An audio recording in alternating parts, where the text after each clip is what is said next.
Selamat datang di Falas Talk bersama dengan saya Fajar B. Slase, staf khusus Menteri Hukum dan HAM, bidang transformasi digital.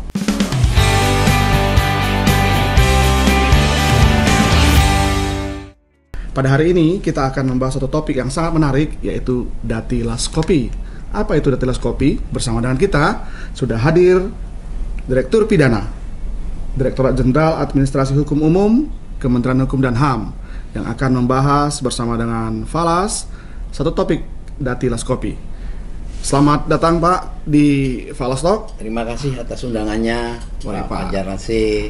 Pak, masih ada sahabat Falas yang mungkin belum sempat bertemu Bapak dan belum kenal. Silakan Pak berkenalan dengan sahabat Falas. Baik. Terima kasih. Selamat pagi sahabat Falas yang baik hati.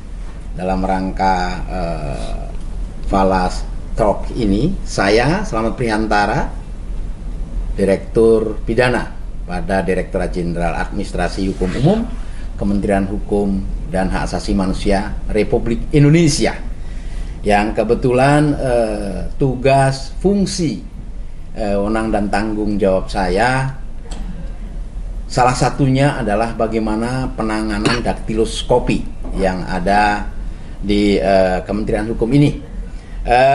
Sekali lagi terima kasih atas undangannya Pak Fajar. Baik, Pak. Terima kasih, Pak. Saya kira ini hal yang sangat menarik untuk kami informasikan, juga kita diskusikan. Kita bahas bersama. Iya, Pak. kita bahas bersama. Pak, baik.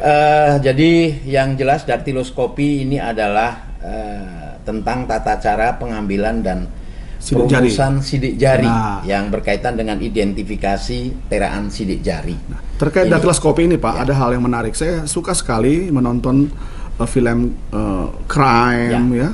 Ada berbagai film atau NYPD itu kalau melakukan penyidikan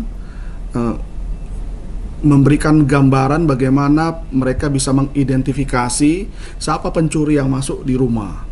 Mereka selusuri misalkan gelas yang digunakan, mereka misalkan melihat jendela yang ada kacanya dibuka, mereka dapatkan sidik jari di sana, mungkin dari rambut atau telinga atau apa saja Pak. Dan itu terkait sebuah identifikasi sidik jari yang ternyata punya rumusan tersendiri ya Pak ya. Nah, secara rinci Pak, sebenarnya bahasa sederhana untuk bisa dipahami awam, datiloskopi itu apa sih Pak? Terima kasih. Jadi daktiloskopi ini tentunya adalah pengambilan, perumusan, tentunya itu nanti bisa dihitung lewat ilmu-ilmu yang berkaitan dengan daktiloskopi tadi. Jadi intinya sebenarnya daktiloskopi ini adalah sidik jari, ya, yang tentunya ini nanti akan menjadi identitas setelah diidentifikasi, setelah divalidasi. Nah, memang sepertinya sepele ya, ambil sidik jari saja. Nah, ternyata ketika dalam hal pengambilan sidik jari tersebut itu tidak dilakukan secara benar, ya. Ini akan bermasalah terhadap bagaimana nanti identifikasi itu bisa dibaca, karena itu ada rumusannya, ya, bisa dirumus, bisa dihitung dengan ilmu-ilmu yang ada pada daktiloskopi tersebut. Jadi itu Pak, pencatatan sidik jari tangan ya? 10 sidik jari ini rumusannya beda, apakah artinya setiap orang itu pasti beda sidik jarinya? Ya. Baik, sahabat Falas yang saya hormati, sidik jari di dunia, sekali lagi sidik jari di dunia yang sekarang ini informasi yang saya terima itu sudah miliaran, bahkan sudah mendekati mungkin bangsa 3 ya yang tercatat. Itu tentunya ini kekuasaan Tuhan, ya. Satu pun tidak ada yang sama. Walaupun itu anak kembar sekalipun. Pasti berbeda Pak ya? Pasti berbeda. Nah, sehingga ketika sidik jari tersebut ternyata benar dilakukan dalam hal pengambilan teraannya. Nah, jadi ketika sidik jari itu ngambil sidik jari itu namanya teraan. Oke. Nah, itu nanti ada dirumuskan. Nah, rumusan itulah nanti yang akan menguak sebuah identitas, ya. Nah, kebetulan ini bisa dilakukan secara manual. Namun sekarang ini karena yang jelas teknologi informasi, ya. Sudah ada alatnya sekarang. Ya, yang jelas itu memang perlu verifikasi, perlu validasi supaya identitasnya jangan tertukar oleh orang lain. Baik. Jadi sekali lagi, sidik jari ini adalah menggambarkan sebuah identitas bagi seseorang, dan sidik jari tersebut tidak akan pernah sama. Pasti berbeda ya, Pak. Pasti berbeda, walaupun orang tersebut kembar. Baik. Ya, kembar. Baik Pak, terkait pencatatan sidik jari Pak, di Kementerian Hukum dan HAM ada satu unit eselon Ya, pidana ya Pak yang menaunginya. ya. Setingkat eselon 3 itu ada subdirektorat datiloskopi Pak ya. Ya. Nah, selain datiloskopi direktorat pidana, di Indonesia kita mengenal kepolisian juga yang memang merekam sidik jari. Di Adminduk Kemendagri juga ada pencatatan perekaman sidik jari. Kalau kita ingat dulu pertama kali elektronik KTP kita kan diambil sidik jari Pak. Nah, sesungguhnya di Republik ini siapa yang diberikan mandat untuk mencatat sidik jari Pak? Apakah memang itu tugasnya datiloskopi AHU, Kementerian Hukum dan HAM, atau mengapa lebih banyak atau bisa katakan hampir lebih dari 80% sidik jari itu justru ada di Adminduk Pak? Apakah kewenangan datiloskopi AHU itu sudah berpindah ke Adminduk atau apa sebenarnya yang terjadi Pak?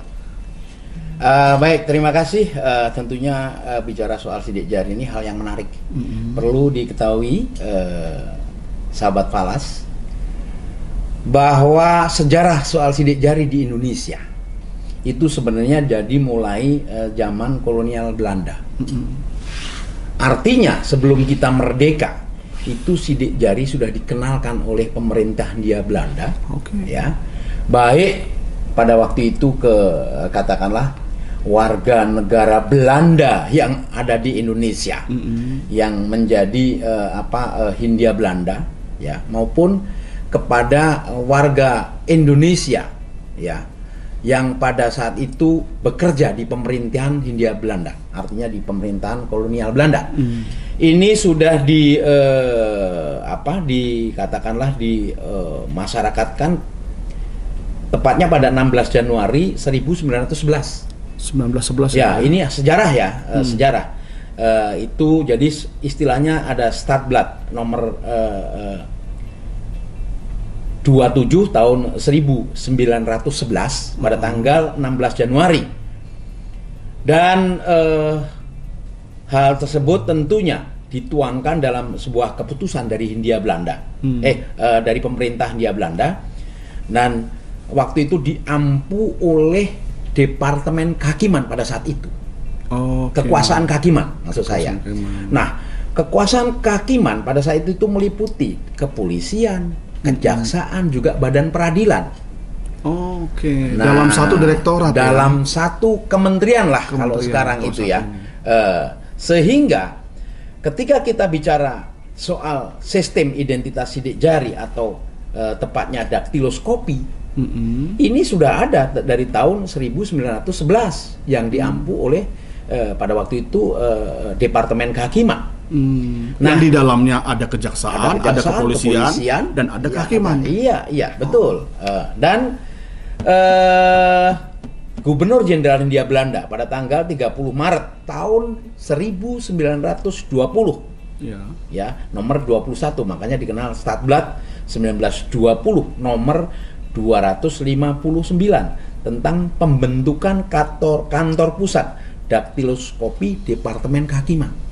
Jadi dulu ada kantor pusat daktiloskopi. Nah, kalau kita bicara itu eselon 1, Pak. Pada tahun 1920 tersebut. Iya, eselon 1. Nah, perkembangannya ternyata ketika Indonesia Merdeka, sekali lagi Indonesia Merdeka ini yang tadinya kita juga mengenal adanya kekuasaan kehakiman, Kementerian Kehakiman, dan itu juga berubah lagi menjadi Kementerian Hukum dan Perundang-undangan, sampai dengan Kementerian Hukum dan HAM Republik Indonesia. Tepatnya ada peraturan menteri atau Menteri Hukum dan Hak Asasi Manusia Republik Indonesia nomor 37 tahun 2016 tentang tata cara pengambilan perumusan identifikasi teraan sidik jari. Jadi sebelum itu ada eselon 2, Pak. Direktur daktiloskopi pada saat itu. Sebelum tahun 2016. 16. Artinya di tahun 2015 itu masih ada direktur daktiloskopi. Namun seiring dengan perkembangan, setelah itu ternyata malah turun eselon ranknya menjadi eselon 3A. Nah, ketika waktu itu ada namanya Kasubdit sidik jari, daktiloskopi.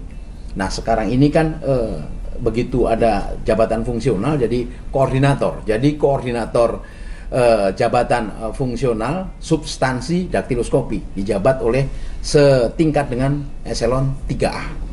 Ini tentunya ketika kita bicara daktiloskopi memang mungkin memang perlu kita konsentrasi ke sana, karena kebetulan Kementerian Hukum dan HAM itu pernah punya alat daktiloskopi bahkan sebelum kepolisian, Pak, yang namanya AFIS. Nah, AFIS ini sebenarnya sudah modern. Ya, seperti kita punya imigrasi itu biometrik ya. Nah, artinya bukan saja untuk teraan sidik jari, namun ternyata bisa seluruh badan ini tercover di situ. AFIS namanya. Nah, sementara di kepolisian dikenal adanya INAFIS. Makanya ketika ada sebuah tindak kejahatan, kan gitu ya, untuk mengidentifikasi salah satunya melalui sidik jari, secara manual, makanya kan sering diambil sidik jarinya itu, kadang-kadang kita pakai kuas dan lain sebagainya, karena itu ada teorinya tersendiri. Nah, ini dalam rangka bagaimana identifikasi, sekali lagi, baik itu pelaku kejahatan ataupun bisa jadi korban daripada kejahatan itu. Ini. Nah, sementara untuk sidik jari ini justru dimaksimalkan oleh Kepolisian Negara Republik Indonesia.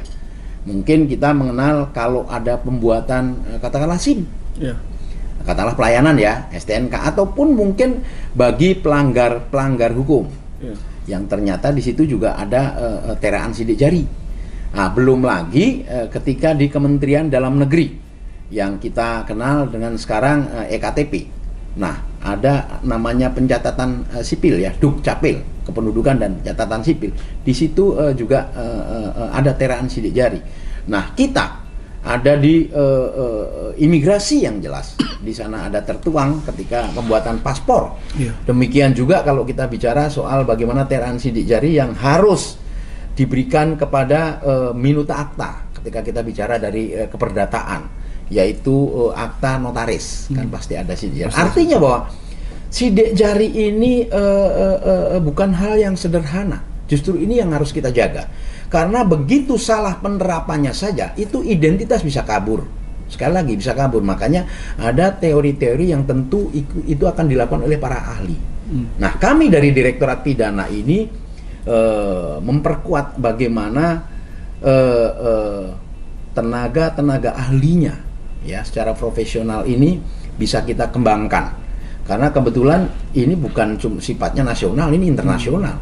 Nah, caranya adalah bagaimana sertifikasi secara internasional harus didapatkan oleh rekan-rekan dari Kementerian Hukum dan HAM supaya nanti benar-benar bisa menjadi narasumber ataupun para ahli. Karena begini, kalau dikatakan di mana sih pusatnya sidik jari itu? Apakah di lembaga kementerian lain atau di Kementerian Hukum dan HAM?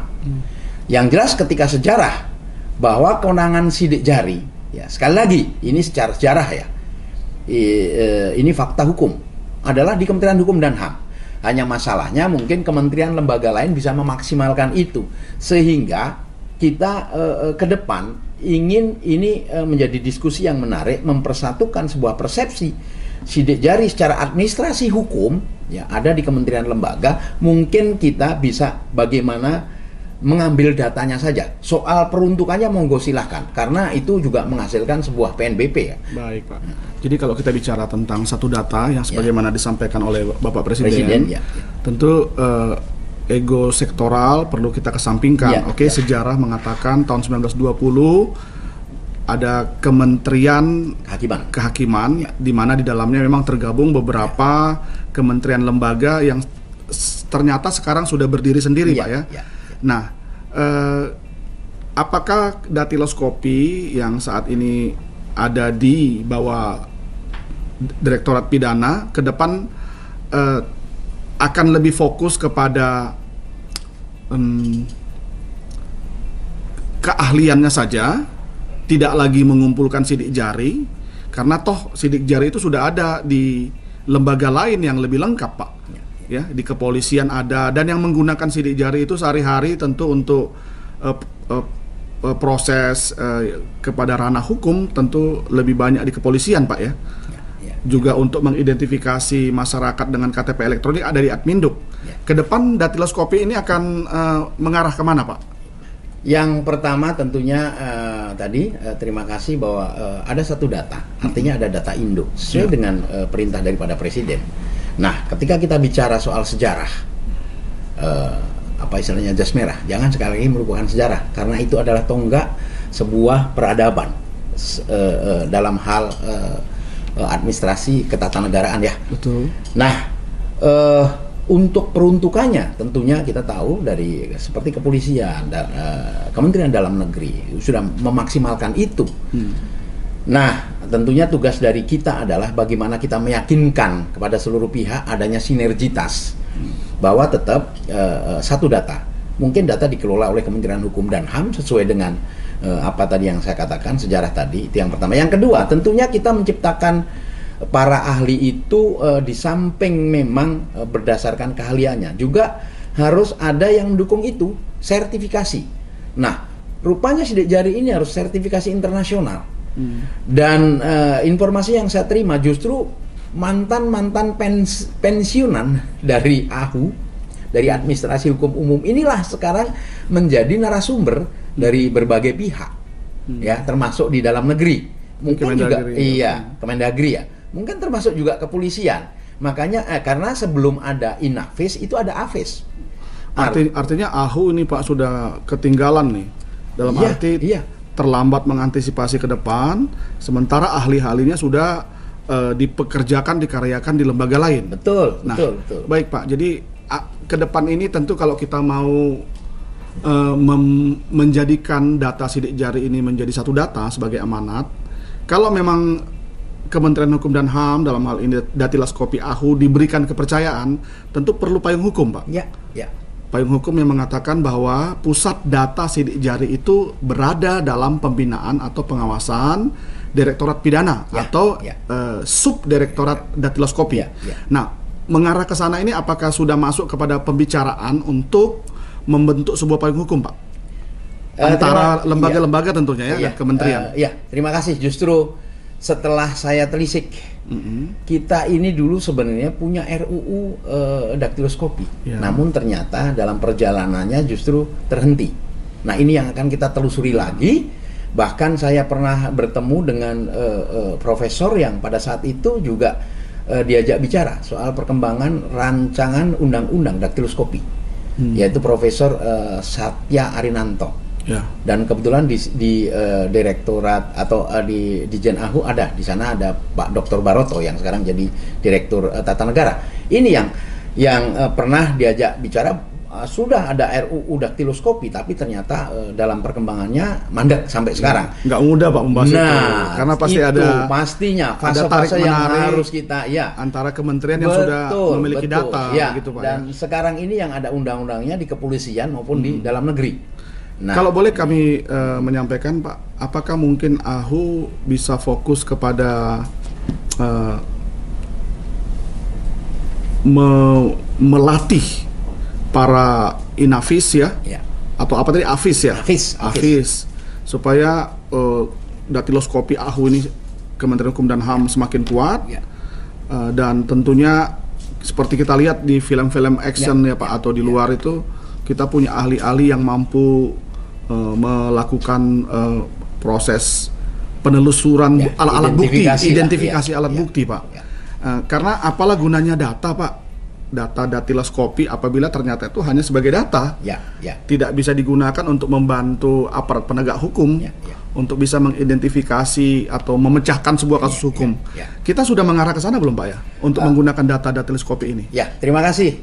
Jadi ada sebuah kasus yang berkaitan, kita pernah ngikuti bagaimana dulu ada seorang teroris yang namanya Nurdin M. Top. Oh, it's Nurdin M. Top. Oke. Bom Bali Pak ya? Bom ya. Yang ternyata Nurdin M. Top itu kalau tidak salah pada waktu itu bisa istilahnya digerebek di Malang ya kalau nggak salah ya.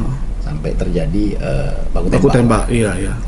Nah, ternyata dari kepolisian ini ingin mencocokkan identitasnya. Benar tidak ini Nurdin M. Top sama Dr. Azhari. Oke. Nah, karena sudah masuk ke ranah pidana, ternyata benar setelah dilayangkan surat untuk mempertanyakan itu ke Kementerian Hukum, Direktorat Jenderal AHU, Direktorat Pidana. Kepolisian menanya kepada AHU. Betul. Apakah mereka tidak punya data, Pak? Nah, artinya yang jelas data awal atau data awal memang mungkin di kepolisian, cuman buktinya ragu-ragu. Oh. Nah, kita yang punya data karena apa? Mungkin karena yang bersangkutan buktinya ketika seperti itu menanyakan ke AFIS, artinya sebelum Inafis kan itu. Benar. Ternyata begitu dicocokkan. Jadi kita sudah punya data duluan. Dari mana kita dapat data, Pak? Nah, kebetulan yang bersangkutan ini kan masuk ke Indonesia. Tentunya orang asing, sehingga mungkin bisa jadi ditelusuri dulu dari bagaimana keimigrasian identitasnya itu, kan begitu. Kan ketika di Indonesia identitas itu sudah tercover mungkin di Direktorat Jenderal Imigrasi lah, katakanlah seperti itu, sehingga dari situ diolah lagi oleh Direktorat Pidana, dalam hal ini substansi daktiloskopi, dan ternyata benar bahwa itu adalah sidik jari dari Nurdin M. Top dan Dr. Azhari. Itu ada, ini hanya salah satu contoh. Ada beberapa contoh sebenarnya. Dan akhirnya berhasil lah proses penangkapan. Betul. Nah, artinya dari situ, karena apa? Kebetulan ini tadi rupanya ahlinya daktiloskopi setelah pensiun malah dimanfaatkan dan dimaksimalkan oleh kementerian lembaga lain. Nah, makanya ketika kemarin kami konsinyering di Semarang, ya tentunya seizin dan juga arahan dari Pak Dirjen AHU, izin Pak, saya akan menggunakan narasumber, tapi yang sudah pensiun. Nah, karena mohon maaf Pak, ini ilmu tidak dipunyai oleh setiap orang, makanya kekhususan. Oh gitu, dan beliau malah akhirnya setuju. Wah, ini dia. Nah, justru dari inilah saya diskusi. Bahkan sekarang ada satu Wijayswara, Pak Richard, ya. Ini sekarang ngajar di BPSDM. Ini juga ahli daktiloskopi. Nah, maksud saya ini harus didukung oleh dengan sertifikasi. Karena memang pernah ada, saya pelajari di file, ada sertifikasi dulu dikeluarkan oleh, makanya saya baru tahu, rupanya Pak Bagirmanan, mantan Ketua Mahkamah Agung itu pernah jadi Dirjen Kumdam, artinya yang menangani daktiloskopi. Nah, beliau mengeluarkan sertifikat sekali-sekalinya itu. Nah, sementara begitu kami telusuri lagi, sertifikat ini bisa dikeluarkan 3 negara. Yang ternyata mempunyai kemampuan itu untuk mengeluarkan sertifikat. Jadi kalau sudah namanya sertifikasi, punya sertifikat, ini akan lebih kuat, kan begitu. Yang pertama adalah Amerika, itu ada di Florida.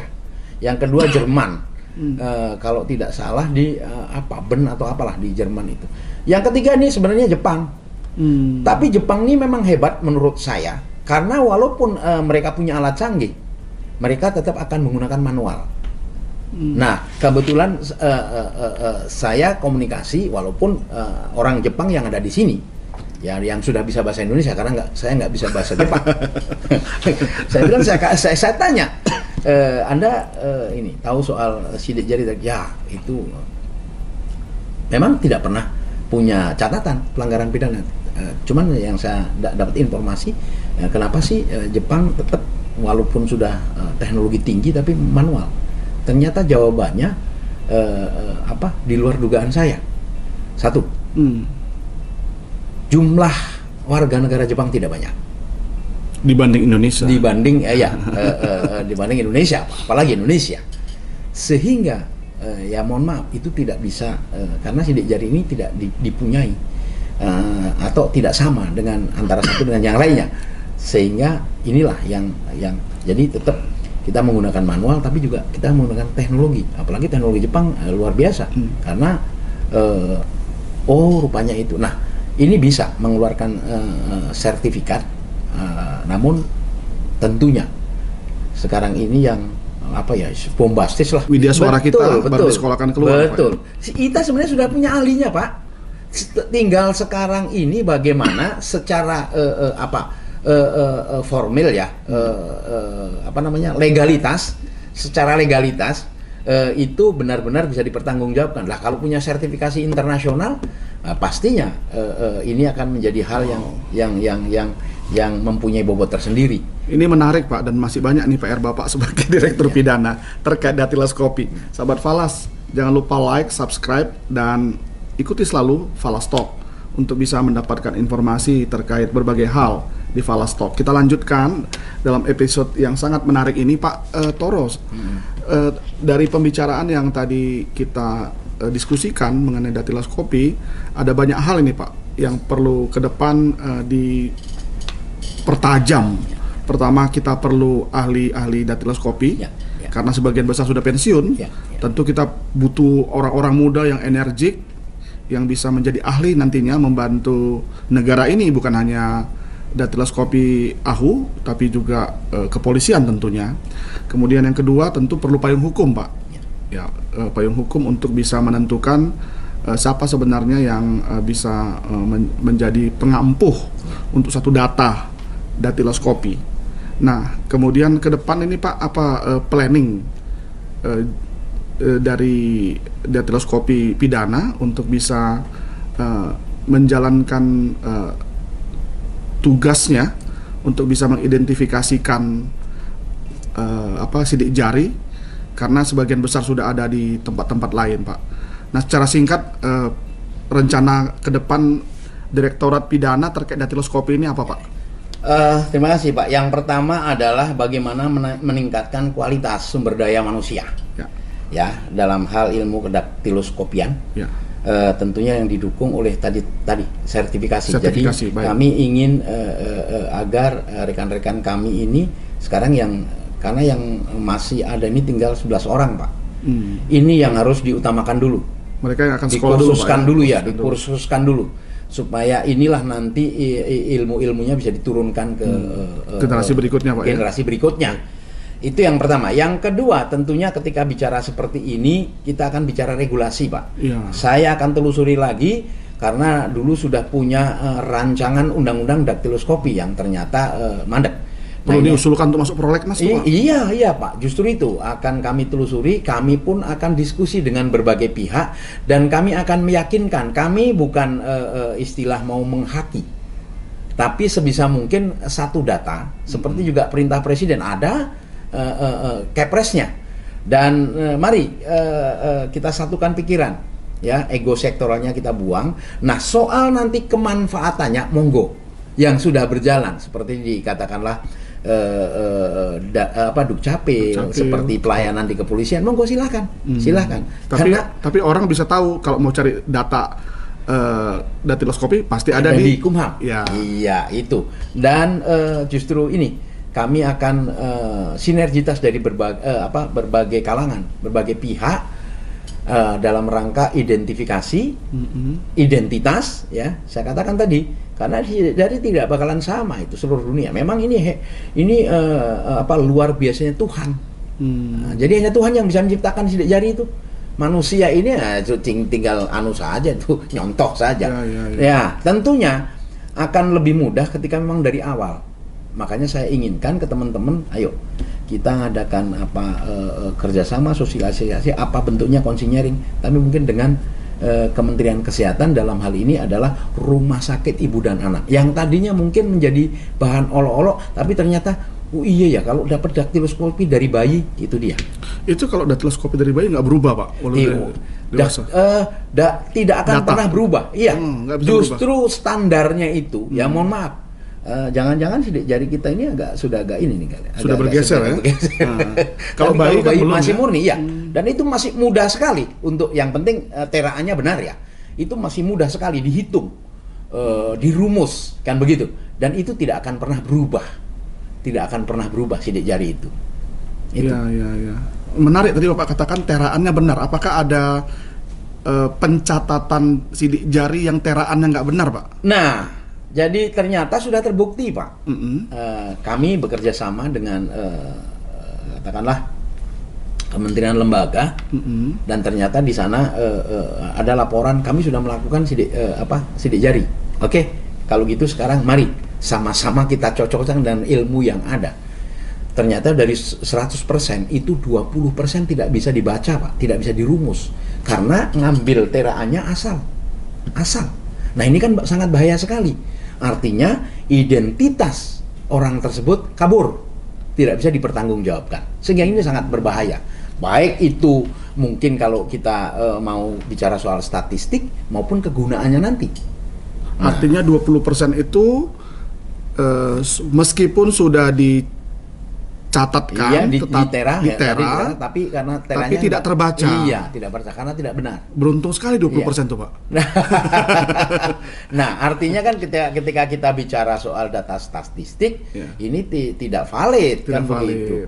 Jadi data penteraan ini sebenarnya bisa menunjukkan berapa sebenarnya penduduk Indonesia real ya? Iya. Sebagai contoh, sekarang di Direktorat Pidana itu kan mengampu sidik jarinya dari Direktorat Jenderal Pemasyarakatan. Tentunya dari warga binaan pemasyarakatan kan gitu. Iya. Itu yang paling mudah ya. Iya, ini saja yang 100 sekian ribu orang, ini mungkin baru bangsa 45 juta. Belum sampai 10 juta. Bisa dibayangkan ketika itu dilakukan oleh seluruh bangsa Indonesia ini, karena tanpa terkecuali itu.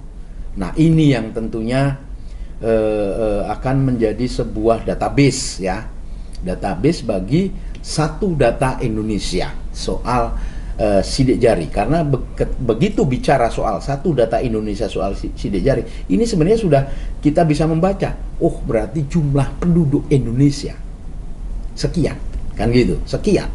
Nah, ini tentunya yang berkaitan dengan sidik jari. Jadi sidik jari, jangan dianggap itu cuman cap-cap, tidak. Tapi justru ini menunjukkan bagaimana jumlah identitas bangsa ini. Yang kedua, sudah sensus itu saya kira bisa dari sidik jari saja.